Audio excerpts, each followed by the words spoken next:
Alright guys, I am back. Here is the completed booth from the previous video. Take a little walk around it here. We've got our slit right there. All the sides are fully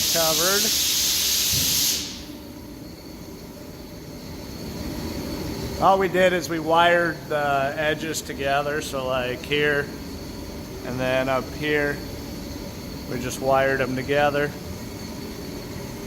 and we've got our parts that we're spraying in the little door here. So there's the part, there's the Schlitz gun, and then the other little part, and then we've got our booth, our little stand here to stand on to get up on the very top. And then we've got these are actually the silicone plugs that we use for powder coating. We wrapped them in a foil, and that way they don't get ruined with the bed liner that we put on there. So we got our Raptor liner right here. We've got our tint in there. So what they tell you to do is add, I think it's 250 milliliters of the hardener into the bottle, and then shake it for 2 minutes, and then we add 3 ounces of toner. It's a 6-ounce bottle, so we can actually do 2 of these.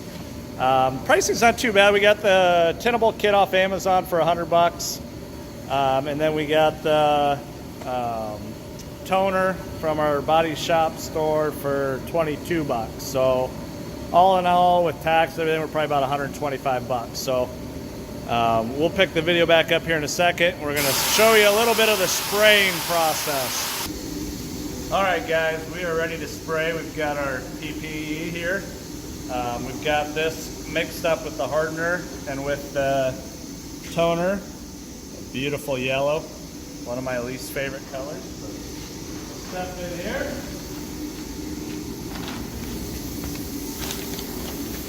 And hook up to our gun. According to the manual, they want you to spray about 40 to 60 psi. My gauge on this hose is not working at all, so we are going to do a little bit of a test spray, which they recommend doing anyways. Obviously, if you're a painter, or even if you're setting up your powder gun, you'll test out your spray pattern, make sure it works all right. You're getting the consistency, texture, and all that kind of stuff. So you can kind of see what it's going to look like with the texture there, and we'll increase the air here, and it'll actually, it should, I believe, make it more textury. And then if you bring the air down, well, actually it's the other way around. So you bring the air down, it'll actually add more texture. So we're going to kind of go for a middle of the road type of deal. And I'm going to put on my mask, and we're going to just do a little bit of the video showing you a couple of that part, and then we'll kind of get into here, and then we'll bring you back to show you the rest at the end.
key is to remember to overlap.